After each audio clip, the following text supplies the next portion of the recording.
Messi, the biggest player in the world, comes to the MLS. Every celebrity wants to be at the matches. Everyone wants to meet Messi. Messi's front and center. He's the face of the league. The MLS needs more stars because sports in America are star-driven. I have a phrase that I often say to our athletes: if we do our job right, when you decide to retire and start a new chapter, you will be able to choose what you want to do, not what you have to do. Michael, this is such a joy to do. We've been really looking forward to having you in. So thank you so much for joining us today. Thank you. It's great to be here today. Thank you. Happy Monday, by the way. Happy Monday. I love the Americans. Like, happy Friday, happy Monday. Brits like, it's raining. You should have seen me when I walked in this morning. Michael got the full treatment You as were I was quite a drowned rat. I was shocked. I was absolutely shocked. I mean, Michael looks so fresh. I had to send Michael to the Nobu Hotel to. And look at me. I know. Well, Michael's like, what's going on? honestly, it was brilliant. I was pretty embarrassed, but I cleaned up pretty quickly. You sure did. I did. You clean up well. Thank you. You clean up very well. Thank you. As you. Obviously, so you've come over to the UK with Roc Nation. This is 5 years now into the journey. Something I've been fascinated about in how you talk about the company is when you talk about it as a family. Can you tell us what you mean when you talk about Roc Nation, the family? You know, we define family through support, through care, right? And making every one of our clients truly a priority. When you think about most agencies are transactional. When Roc Nation was started, 18, 19 years ago, the idea was to invite people in, to our organization, to treat them like a priority, to show care, and to care for them for the right reasons, right? Not just because ultimately they're going to generate revenue for us, but they're human beings, right? And our goal has always been to help our clients achieve their goals and objectives, their life goals and objectives. And if we can do that, then ultimately we as Roc Nation will win, but that can't be the driving force for us. So family really is defined by caring and by treating every single member of that family as a priority. How's it been in the, should we say, transition from the US market and bringing that mentality and that approach to talent representation into the UK and Europe? Well, the easy answer to that is that it's been terrific.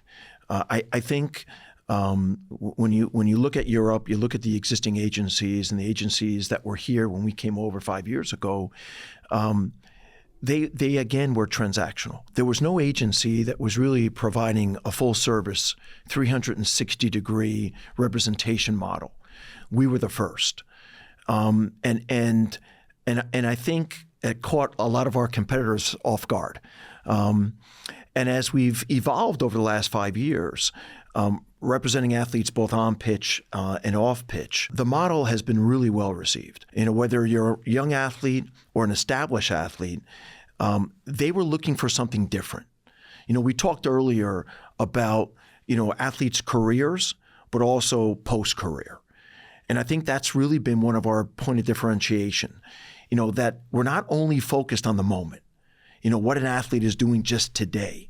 We're focused on how do we leverage today for the future.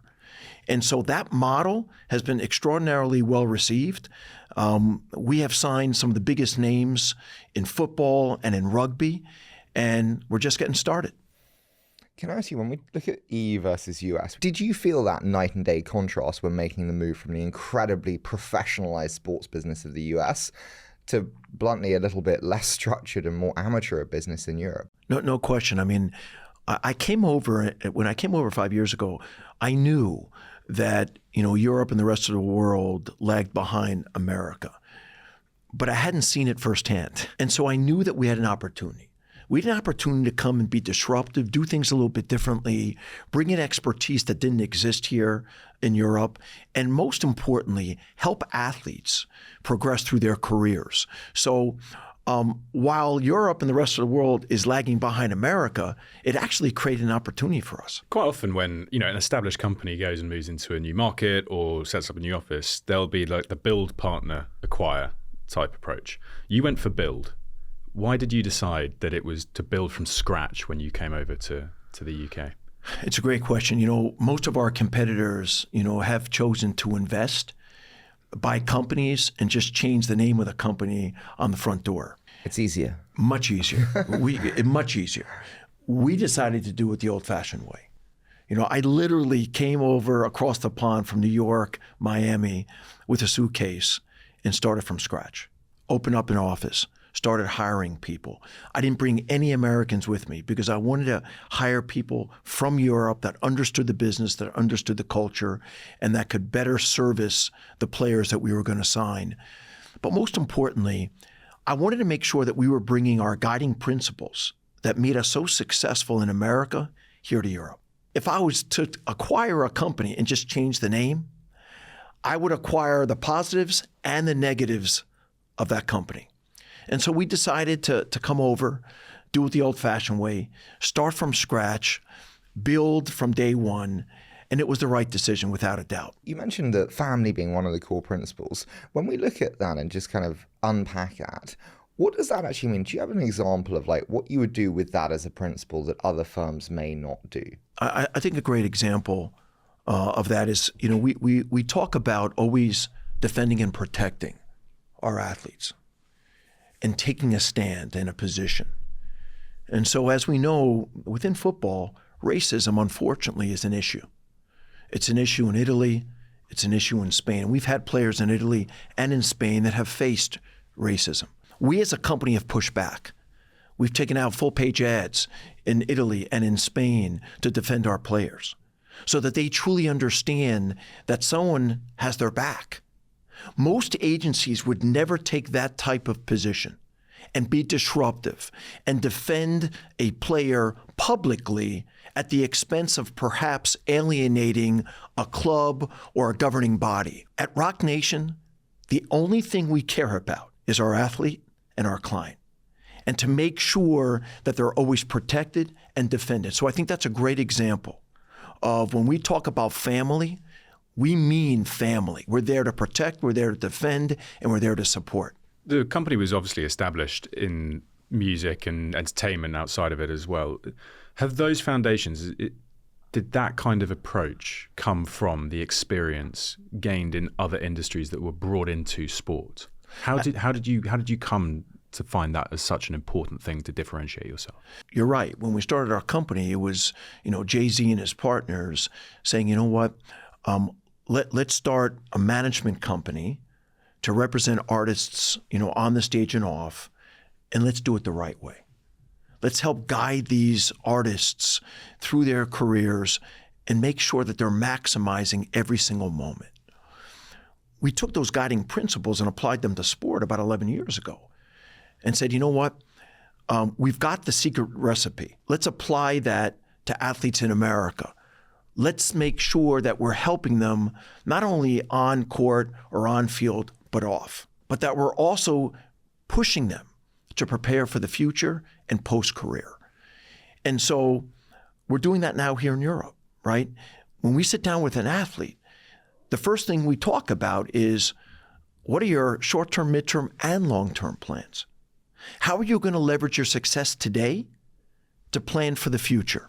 I have a phrase that I often say to our athletes, and it's, if we do our job right, when you decide to retire and start a new chapter, you will be able to choose what you want to do, not what you have to do. And there's a big difference there. To what extent do athletes really proactively think about the post-career element? Is that 50%? Is that 70%? To what extent are they really cognizant and savvy about it versus you're educating them? Most of them are not savvy at the start of their career, right? They're young. I mean, we have to remember that these athletes, in many cases, are kids, right? So they're not thinking beyond the moment. They're not thinking beyond the next day. And so we have to inspire them and motivate them and say, hey, listen, your career is going to be very short compared to your life, right? And so every day is critical. Every day is important to plan for the future. By the way, it's no different than us. I remember when I got out of school, right? My parents said to me, sit with a financial advisor, develop good habits, start planning for the future, save for tomorrow. You're going to have a wife, you're going to have kids. And so we have to do the same thing with these young men and women, right? We have to motivate and inspire them. We have to make sure that they understand it's not just about the moment and being happy in the moment and having, a beautiful car and a beautiful house, nice watches and jewelry, et cetera, but you also have to plan for the future. And so in answer to your question, not many of them really understand that, but they begin to understand that when we advise them, mentor them, and inspire them. Going back to family, I'm just intrigued on one kind of point of kind of conflict, it would seem. I would sell him for about 10 quid. Sadly, no bidders. Surprises that much. You're worth a little bit more. Depends if you're dressed normally or wet from a commute. But, bluntly, family's great and that's awesome. But when you can make huge amounts of money off a transfer and it's a game changer for the revenue line of a business, what do you do when, bluntly, the objectives of a player maybe go in conflict with the revenue objectives of your business?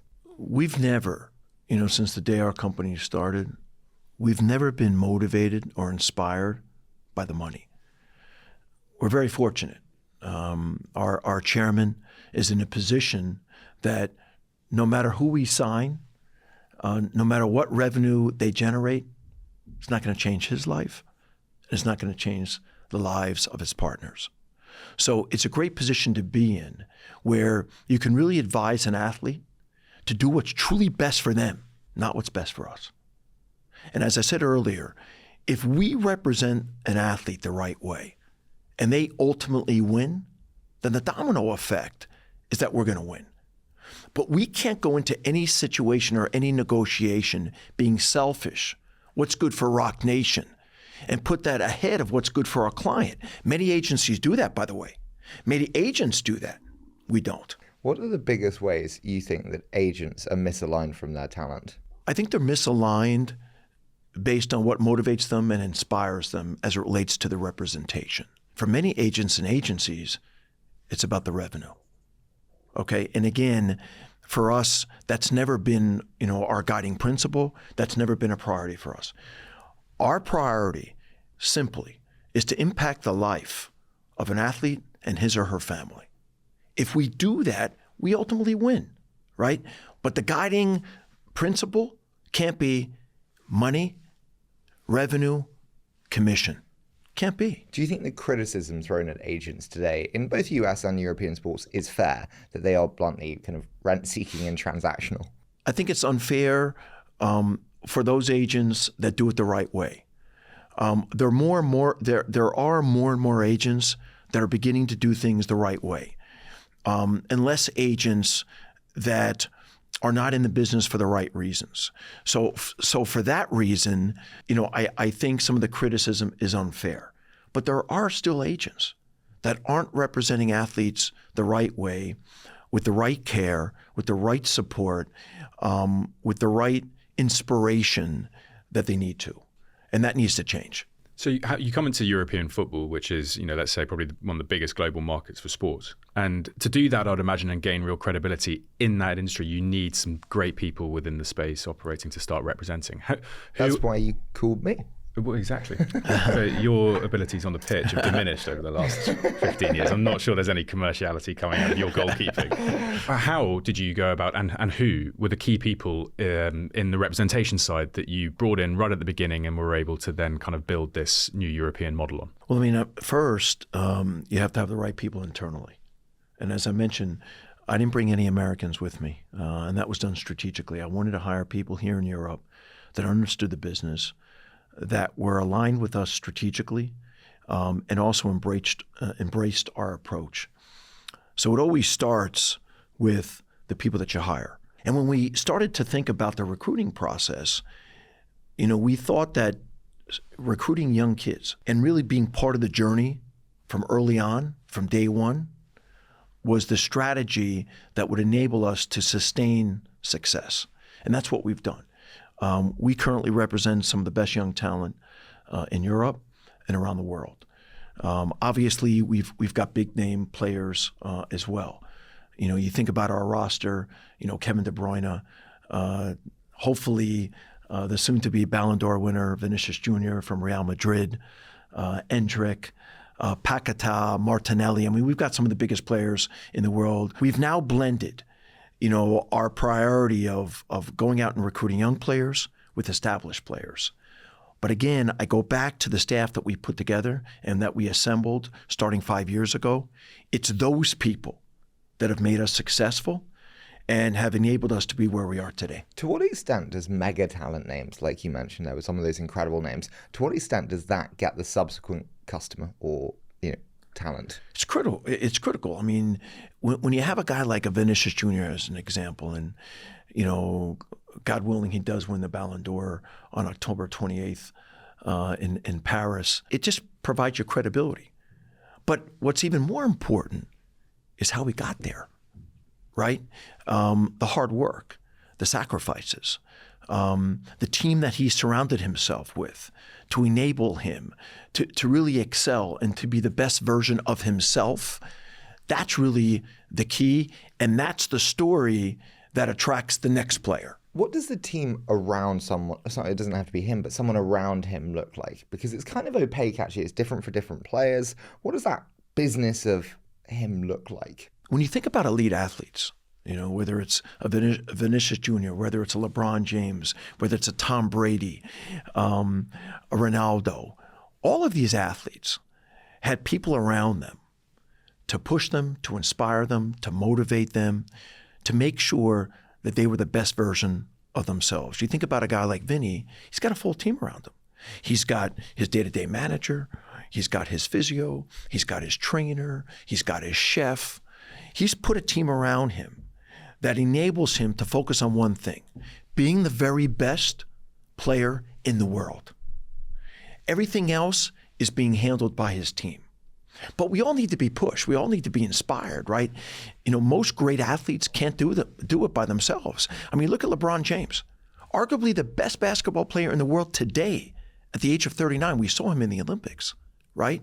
He's got an incredible team around him, right? He's highly motivated, right? He pushes himself, but he's got to surround himself with a team that does the same. How do you engage with families who are often around? We had, as he said, Miguel on, who represented Mbappe, and Mbappe's got his mother who's very close to business decisions.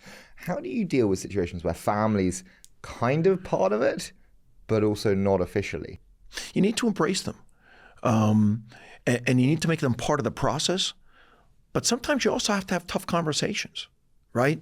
Because a player gets to a certain point in their career where they have to take control of their own career, right? Their mother, the father, the uncle, the aunt, the brother, the sister can have some level of influence. But an athlete has to take control of his or her career and make the decisions that are best for them. But it's a balance, right? It's a balance because in many cases, family members are benefiting from the success of the athlete. They want to be around the athlete. They want to be involved in decisions, critical decisions that are being made. But, when you think about the truly successful athletes today, they surround themselves with a professional management team that helps guide them, inspire them, motivate them, and they also help them make the right decisions along their careers. When we look at Europe versus US, you've got the US where players are companies. As you mentioned, kind of your LeBron James, it's the company of LeBron. And in Europe, how close are we to players being companies versus still a less formal, more amateur structure of players as companies? I think you're starting to see more of that. When Kevin De Bruyne, joined Roc Nation, I was super impressed by the team that he had around him. Why so? Because to your point, it wasn't something that was very common in Europe. And so, to walk in a room and to see a team surrounding him, helping him make the right decisions in his career and guiding him was truly impressive. I mentioned Vinicius Jr., right? An incredible team that he is surrounded by, A++. I see Endrick, another one of our young clients. He's 18 years old. And credit to my business partner, Fred Penna. As you probably know, we made a major investment in an agency in Brazil. His company is now Roc Nation Sports International Brazil. And when Endrick was on his way to Madrid, he also was surrounded by a team of people. So when he got to Madrid, right, he had a team surrounding him, even at the age of 18, that is going to inspire him and motivate him and push him and guide him to make sure that he focuses again on one thing, being the best player he can possibly be. When you're 18 years old and you're representing these players, does your approach have to change when you're dealing with transfers involving such a level of youth? How did that work with Endrick? Was that something you had to take real care over? Well, I mean, I think, sometimes we forget that, at 18, somebody's still a kid, right? So while they've been in the limelight and considered, the next big thing in football, that person still needs to be guided, inspired and motivated. And so the transition for him was quite easy. He's a very mature young man. And at the young age of 18, he knows exactly what he wants out of life. If you follow him on social media, he's very determined. He works extraordinarily hard. He was open to surrounding himself, with a management team that would help guide him, right? And make sure that he was doing all the right things to be the very best of the best. So in that case, it was easy. In other cases, it may not be as easy, and you really have to just adjust based on the maturity level of the young athlete. But for Endrick, he's on his way. I mean, he's going to be one of the great players in world football. You did mention earlier, how you work and stand with your athletes on certain things, and we also have now talked about the value of athletes off the field. No one almost, well, particularly in Europe, I think, has represented more social value than Vini Jr. over the last year or so with the racism that he's experienced in Spain. How has that, have you seen a development in him, a kind of, should we say, a broader understanding of the value he really has in society beyond that field? I do. We forget Vini's only 24, right? And he's been outspoken, about racism in Spain. And I think he's realized that, he has a voice and he has a platform and he can impact other people and he can impact change, which he's already started, to do. We've seen that all over the world with athletes that really, truly want to use their voice and use their platform to make a difference. We see it in America. We see it here in Europe. Again, I go back to LeBron. He's constantly leaning in on social issues. And so that's a sign of maturity. It's also an understanding that as a celebrity, there is a responsibility to take a position, to use your voice, and to use it in a positive way. So back to Vini, I think he's done an extraordinary job.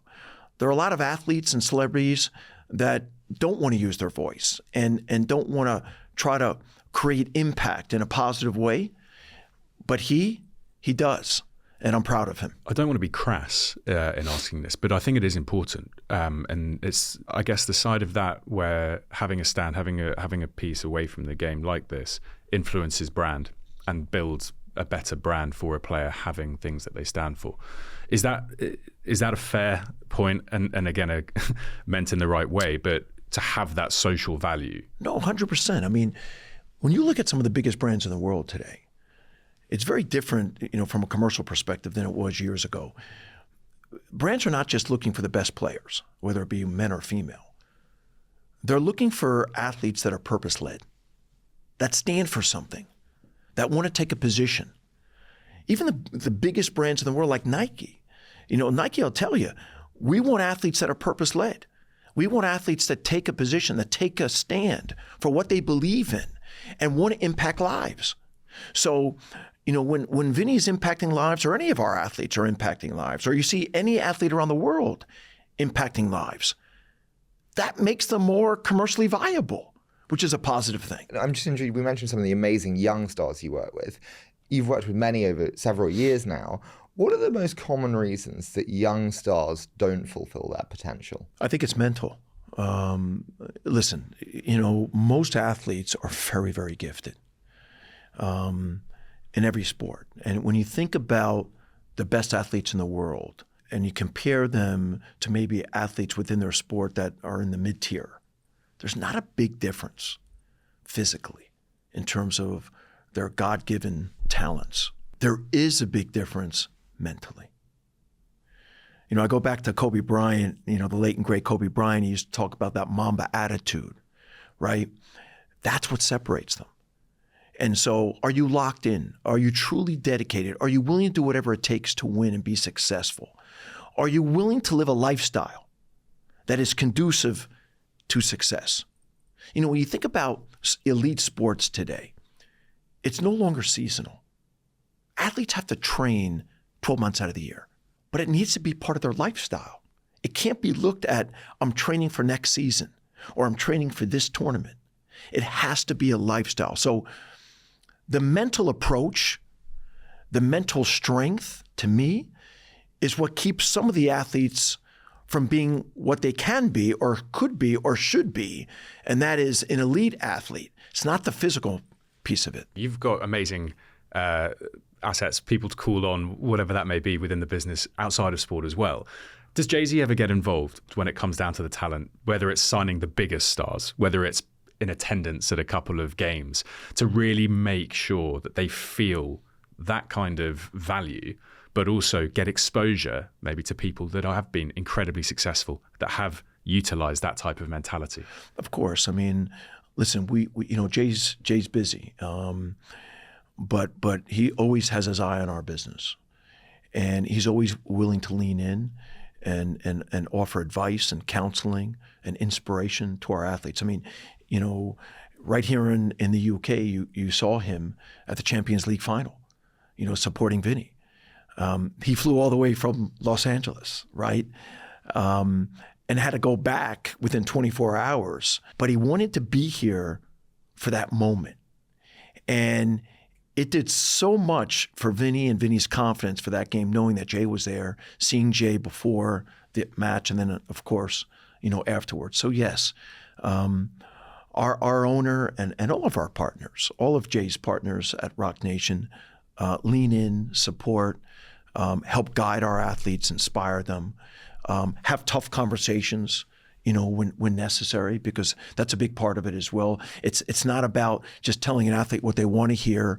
It really is, more importantly, about telling an athlete and a client what they don't want to hear, but ultimately what's going to make them better. How do you say the hard things in a way that your talent will listen? And what advice would you have for me in having those tough conversations where it may be a bit uncomfortable? Listen, we all do. You know, it's normal for, you know, business people, leaders, to refrain from having the tough conversation, especially if you don't want controversy, right? A lot of people, you know, aren't confrontational. I think it's how you package it, right? It's all about the packaging. And as long as when you have that tough conversation, the athlete or the employee understands that the intent is to make them better. The intent is to push them to improve. The intent is to make them better than they are today. And so when we have those tough conversations, that's how we package it. You know, we don't go into a room and yell and holler. We just say, hey, listen, here's the situation. Here's how you can do things differently. And we have that conversation all the time. I have that conversation with our athletes all the time. You know, there's an athlete, we're also in the rugby business, as you know. And if you follow rugby and you know, the Springboks in South Africa, there's a player now on the Springboks, Apalele Fassi, who was on the Springboks a couple of years ago. And then unfortunately things didn't go well. And, you know, prior to this past, you know, summer or winter in South Africa, was not on the team for almost, you know, a year and a half. And I remember very vividly when he was sent home from the Springboks 18 months ago. You know, we had a heart-to-heart. And I said, Apalele, listen, don't blame the coach. Don't blame your teammates. Don't blame anyone else but yourself. You now have to make a decision. Do you want to be a Springbok? Do you want to achieve your life goals and objectives? Or are you going to blame the situation and perhaps people around you? And he decided that he was going to lock in. He was going to work harder. And he was going to make whatever sacrifices were necessary because he knew he had to get better. And it was a tough conversation. Now Apalele Fassi is a full-time Springbok. He had a magnificent summer. He'll be up here with the Springboks when they take on England in November. I will tell you that of any athlete I've worked with over the last 5-8 years, I'm most proud of him because he could have gone either two ways. He could have blamed everybody around him, or he could have taken accountability and said, I need to be better. I need to work harder. I need to lock in mentally. I need to change my lifestyle. And I need to be committed to greatness. And you know what? He did that. So again, back to your question, when you have the conversation the right way, and it's done in a productive way, it will ultimately yield positive results. Can I ask a weird one? Will you ever represent someone where you don't believe they can make that mindset shift or don't believe they can continue that greatness? Like, do you have to believe to represent? I'll always give an athlete a chance because I believe that I can take someone who might not be, innately hardworking or dedicated or committed and influence them to be that way. But after a while, if I can't impact that person, if I can't get through, if I don't see progress, it becomes very difficult. Yeah. It becomes very difficult because I don't want to spin my wheels. Who's the most disciplined person you work with? I would have to say today that Vini Jr. is probably the most disciplined athlete. And I don't say that just because of the great success that he's had. It's that he's put in the work. He's been disciplined. He understands what it means to make a sacrifice. And he does it each and every day. You watch him on social media. You see how hard he trains. You see how, what he does for recovery. You see the training that he does on his own at his home. You see the investment that he's made in himself to be the best of the best, because that's what it really requires when you're at that elite level. So today, he would probably be our most disciplined athlete, especially here from an international perspective. You mentioned previously the involvement you've started to have in rugby. The first one that came to mind when you asked that for me was Kolisi. Yes.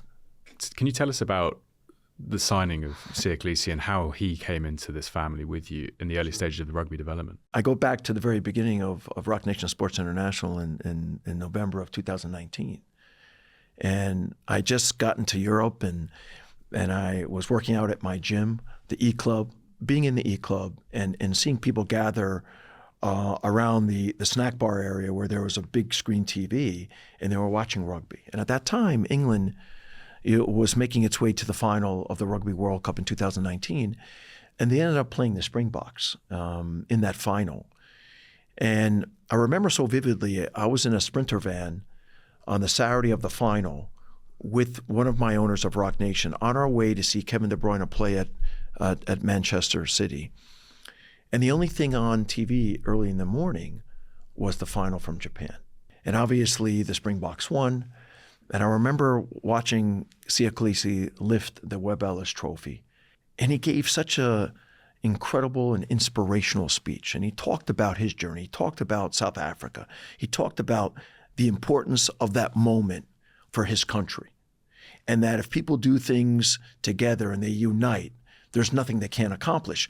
I was so taken with that speech that I looked at my owner and I said, you know what? I know nothing about rugby. We know nothing about rugby. We've never signed a rugby player. This is the first rugby match I've ever watched. We got to sign that guy.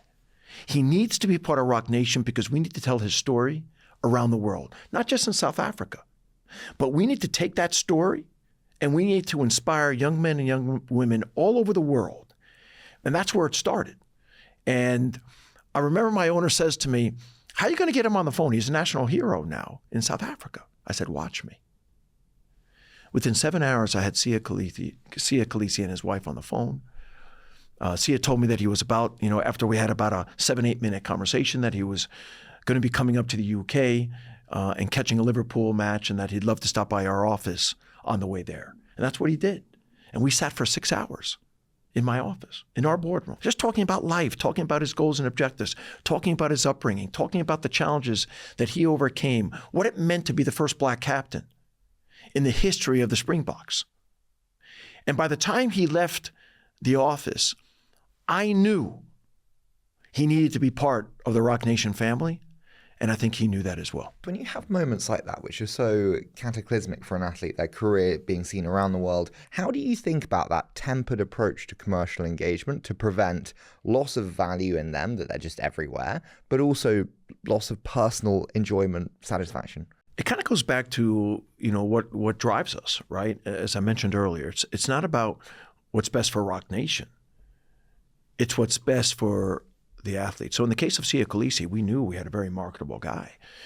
We knew that in South Africa, he was truly a hero. And we knew that there would be commercial opportunities, but we needed to take it one step at a time. We needed to understand that in the case of Siya Kolisi, he's never been motivated by income. He's been motivated by impact. And that victory in Japan was truly important to him because of the impact that it had on the 60 million people that live in South Africa. So we at Roc Nation and Michael Yormark needed to embrace that as much as Siya embraced it.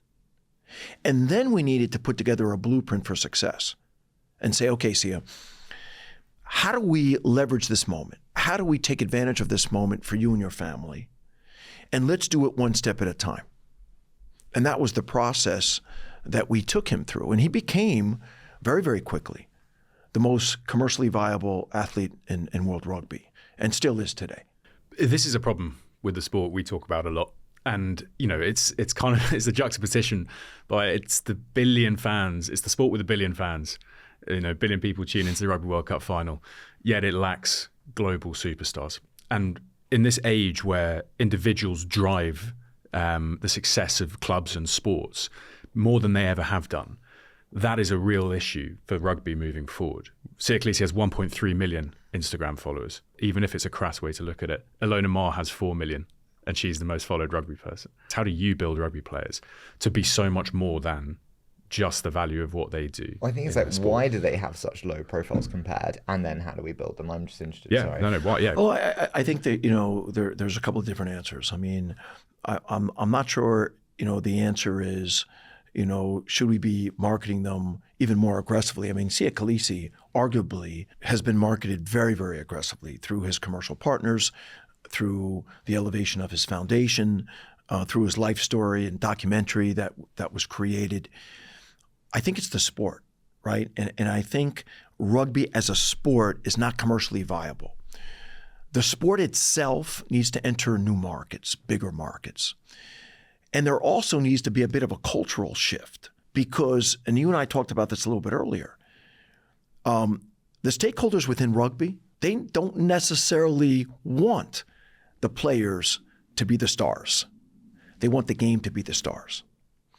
And perhaps there's a bit of a disconnect because when the light is shining on a player and we create stars, that's good for club rugby and international rugby. But the clubs and the international teams perhaps don't really understand that at the moment. But we need to make the sport more commercially viable. We need to expand its fan base. We need to story tell around rugby and its players so that the Siya Kolisis and other players can become bigger and bigger and bigger. We are very blessed to represent some of the biggest rugby players in the world. And when you look at the players that we have, our top 5 or 6 players are probably in the top 5 or 6 in terms of social media following. You mentioned Siya at 1.3 million. We're just beginning to scratch the surface. They are great individuals that care, that are approachable, that love the game, that have so much to offer the game. But in some cases, they're not allowed because of the culture to be aggressive as they'd like to be, or to promote themselves as much as they would like to be. This is a blunt one, but you have opportunity cost tied to every decision. Everything that you do means you don't do something else. Respectfully, the money that you get from rugby compared to American football, any of the other massive sports already, is so small. If I was leading Roc Nation, which I'm obviously not, I would say, why are we bothering? Right. So it's a great question, but it's a passion play for me. When we came over 5 years ago, rugby wasn't even on the radar screen. And if I hadn't watched the Rugby World Cup on my way to Manchester to watch Kevin De Bruyne, we probably wouldn't be in the rugby business. But there was something in that moment that connected with me. watching that final, watching Sia Kolisi. And then as I got more involved and I met more rugby players and I went to more live matches, I really connected with the sport. It is a special sport, and maybe some way I'm trying to change the trajectory of the sport and make it bigger through our influence. But you're right. From an economic standpoint, football is where it is.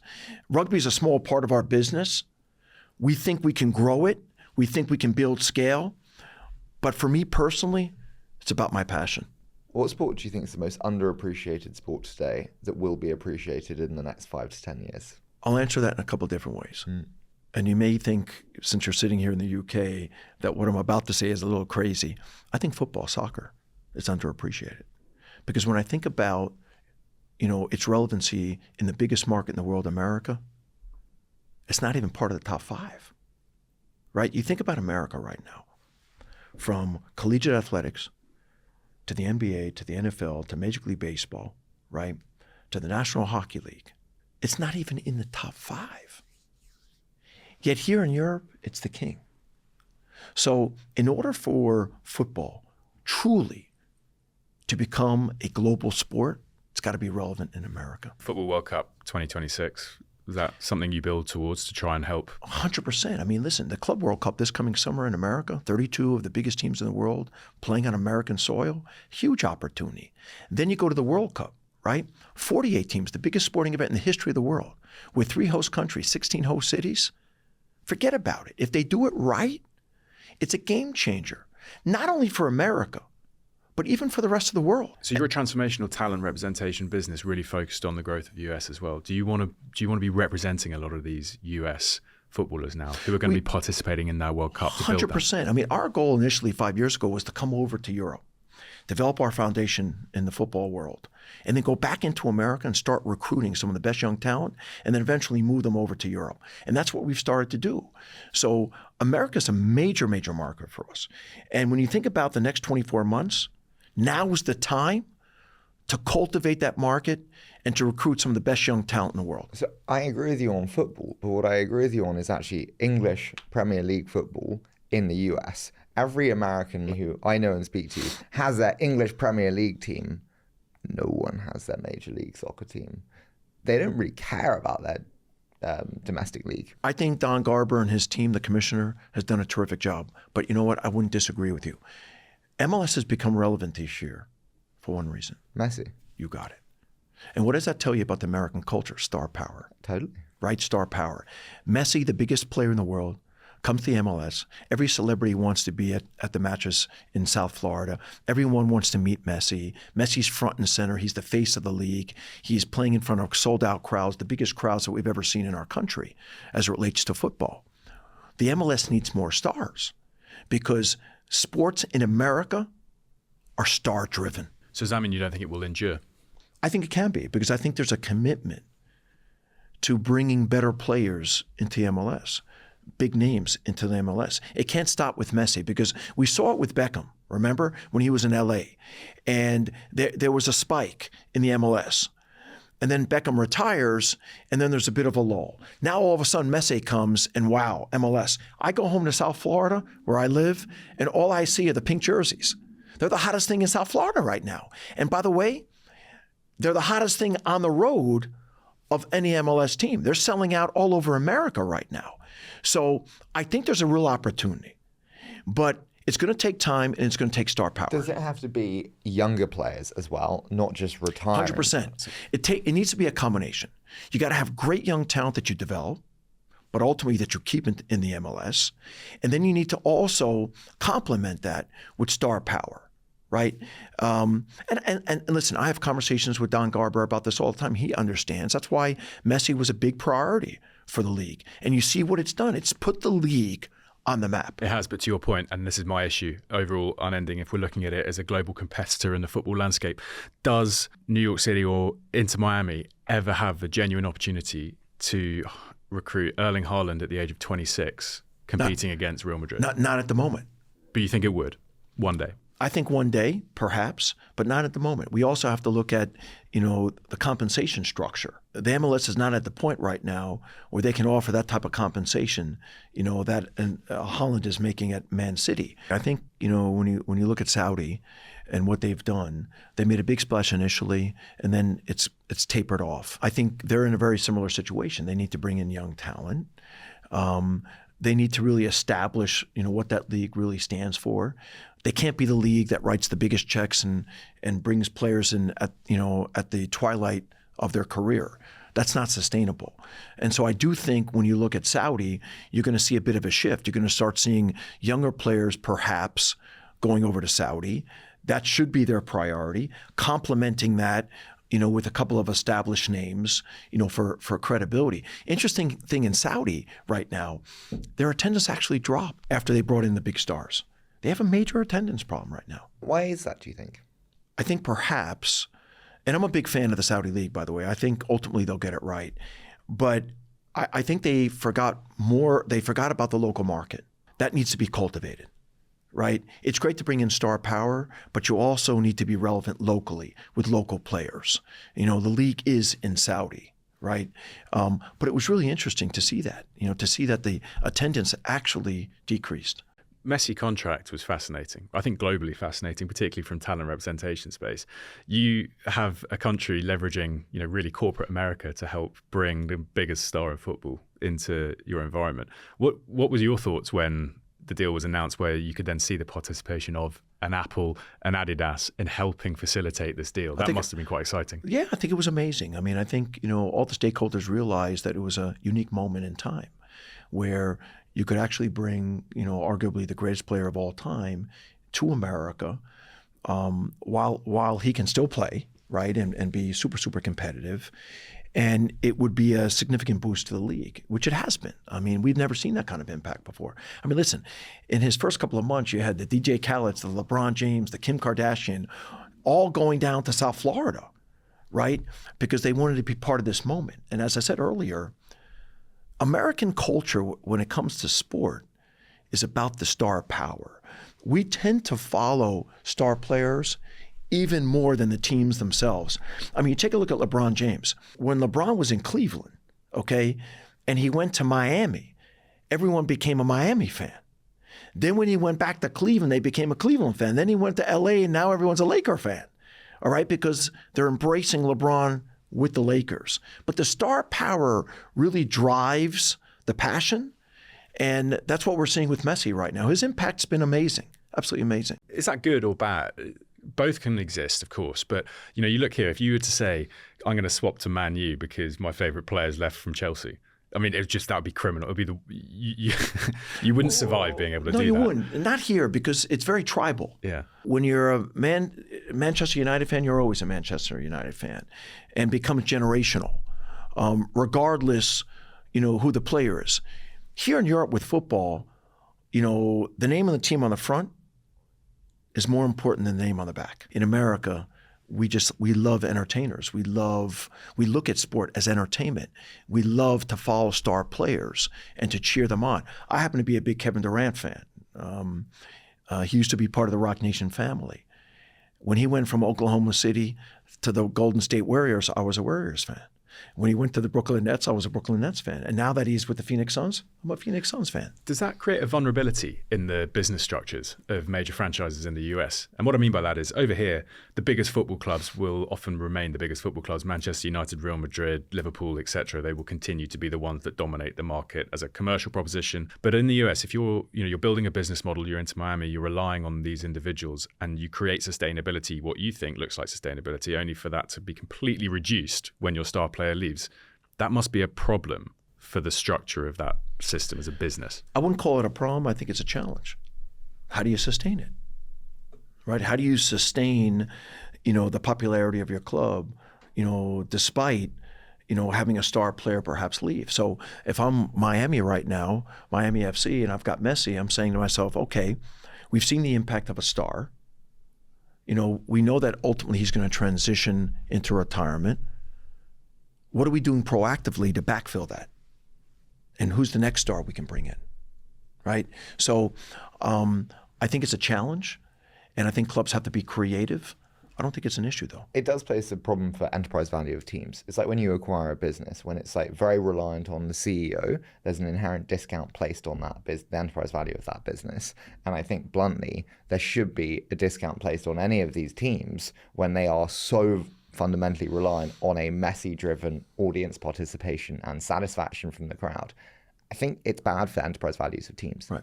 But, the other thing is this. Miami FC, as an example, has done a terrific job of building their brand, not just around Messi, but establishing their brand and their purpose and what they stand for while having Messi there.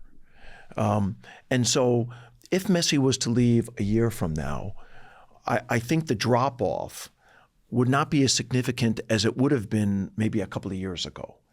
I think about the consulting that we did for AC Milan, when I first joined, when I first came over 5 years ago. And I remember the conversation that I had at that time, with their owners. And it was about, how do we take this football club, this iconic football club in Serie A, and make them a lifestyle brand? And how do we make sure that they connect with the current community, new fans, even if they're not winning trophies? That was the challenge. And so we rolled up our sleeves, we created a blueprint, and we helped them become a lifestyle brand as well as a football brand by connecting them to music and culture and fashion and lifestyle, so that people were not just supporting them because, wow, they've won trophies, but we wanted people to support them because of what they stood for. We wanted them to be the cool brand. We wanted them to be the brand of the next generation that's growing up in Milan and in Italy. And we do a lot of that type of work for consulting partners, all over the world. And it goes back to your point about establishing value and making sure that if stars come and go, if trophies are won or not, that it doesn't severely impact the value of the organization or the following of the organization. Is all publicity good publicity? I would like to think that the majority of publicity is good publicity, if it's keeping you relevant. Okay, listen, you're never going to always have good news. Things aren't always going to be positive written about any individual or any organization, but there is something to say that when you're in the news, you're topical. I agree. Speaking of kind of that relevancy, we mentioned kind of the 5 big brands. I always say, when it comes to podcasting, we're competing against Taylor Swift. We're in the attention economy, and you can choose Taylor, you can choose business or sport, you can choose anything. When you look at the attention economy there of the 5 that you mentioned, which do you think is in the 5 today that will not be? What will football replace? That's a tough one. That's That's a tough one. I do think that sport will always be there. Sure. Sport will always be there. It's got universal appeal. And I think that, some of the other things that you've discussed, you talk about Taylor Swift and what's going on with her. It's incredible. Surely you just get your athletes to go. Actually, she's going to be in Miami this coming Friday. My wife is still begging me, get me to the Taylor Swift concert in Miami at Hard Rock on Friday night. Come on. And I've told her, I said to my wife, I said, you know what, honey, I just don't understand this. I don't understand it. And not because I don't respect, her impact, because by the way, she's inspiring so many people, of so many different demographics. She's unbelievable. And by the way, you talk about star power. She's brought the female audience to the National Football League. She's had a major impact on the National Football League. We went to the show in Wembley. Here? Harry and I did. Yeah, the two brothers. We How went was here. it? Wait, so The best thing. and we went, and Amazing. neither as massive Swifties, both came out big Swifties. Really? It was incredible. I've heard that from anyone that's gone, that may have gone there not really understanding her impact. Yep. They left understanding it. I think she has made it very hard, though, for traditional musicians to perform. Reason being, she did 3.5 hours. There was fireworks. It was 5 shows in one. She's raised the bar. Yeah. There's no question about it. She's raised the bar. Listen, she's having an impact on so many different levels. I had when she started, dating Kelsey, she showed up at a game in Kansas City with this new Louis Vuitton purse. And, all the women in America are watching everything she wears and what she does and how she does it. And I get a call from my wife because I'm in Paris, and she says, honey, listen, I just saw this incredible purse that Taylor Swift was wearing into the Kansas City game. Can you get it for me? And she says, it's sold out in America. Just so happened I was staying next to one of the Louis Vuitton flagship stores in Paris, and they had one left. And so I went there and I got it. But that's the kind of impact she's having right now. What would you most change about your job? I wish I was not as hands-on as I am, because I'm very hands-on, and it sometimes compromises need to do, and quite frankly, the time that I should be spending with my family. I've given my life to this business, especially since I've been at Roc Nation over the last 11 years and the last 5 years here. I knew coming over to Europe that it literally was going to be 24/7. I mean, a lot of people say I work 24/7. This has literally been 24/7. With discipline comes sacrifice. People say you will regret giving every weekend of your 20s and the best years of your life to this. How do you think about that regret element with the discipline? I often think about that, actually. I spend a lot of time by myself, away from my family, whether it's in airports or on planes or in my apartment when I end up staying here in London for a weekend. And it is a question, that I ask myself, will I have regrets? And I've tried as hard as I can to balance, my professional responsibilities with, the love and the care that I provide my family. But it's tough. It's really tough.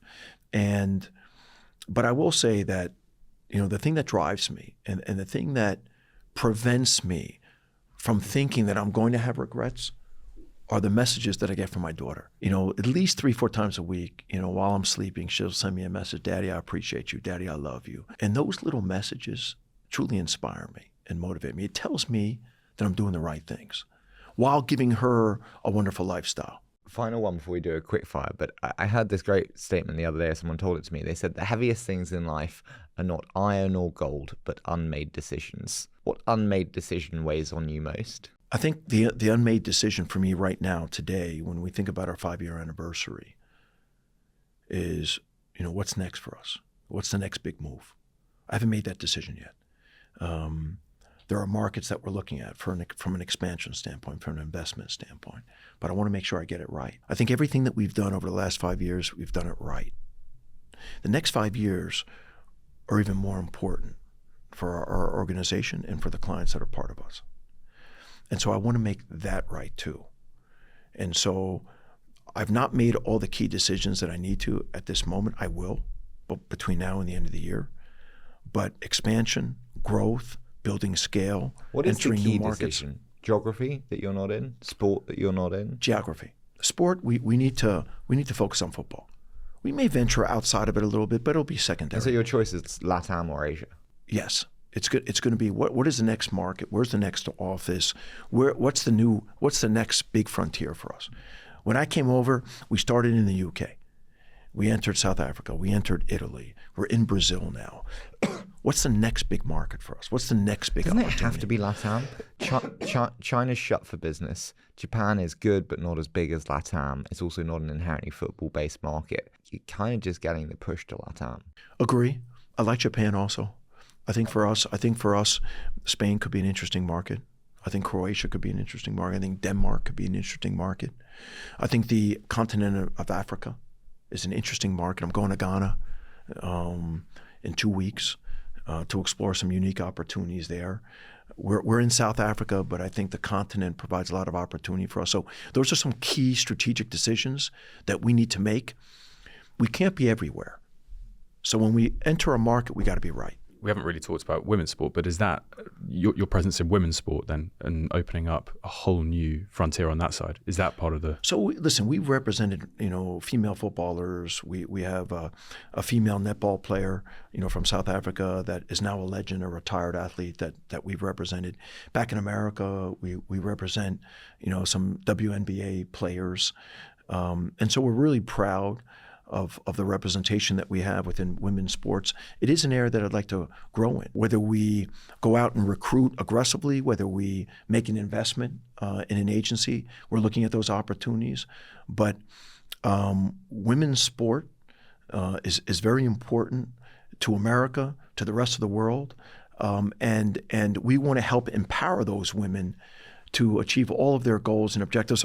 Our CEO is a woman, and so it is important for us to be in that space. Listen, we're going to do a quick fire round. What star do you not have that you would love to have working with you? So I'm going to answer it a different way.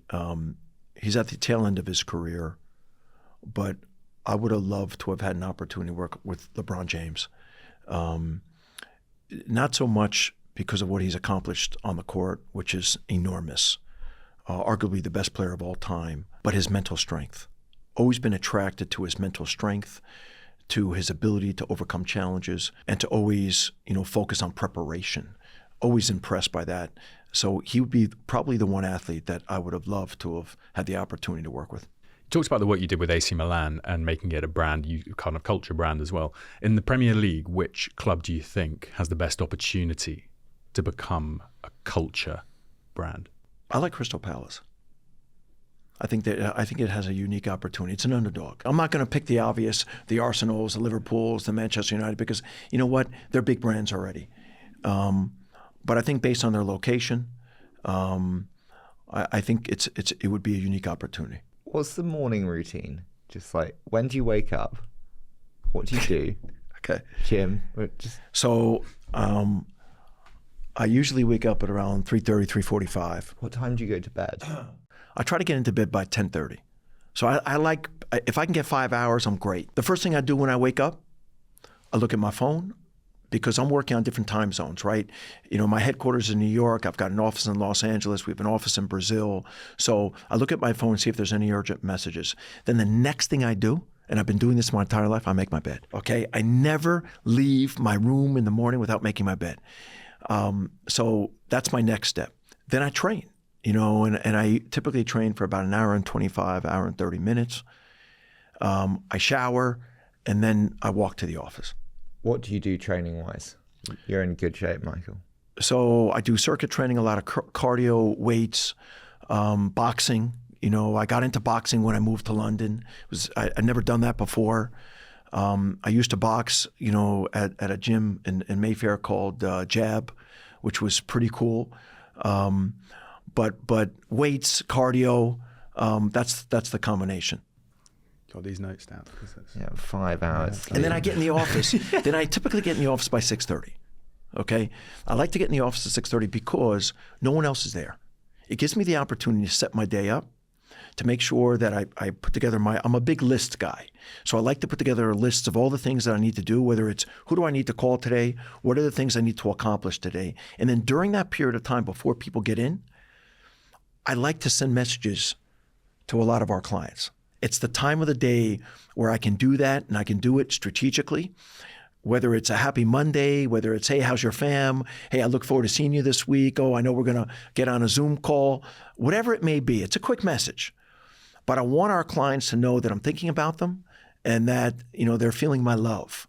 So that's typically what I do, starting at 6:30. And then our office, most of our staff gets in around 8:30. So that gives me about 2 hours to do that. And then the game starts at 8:30.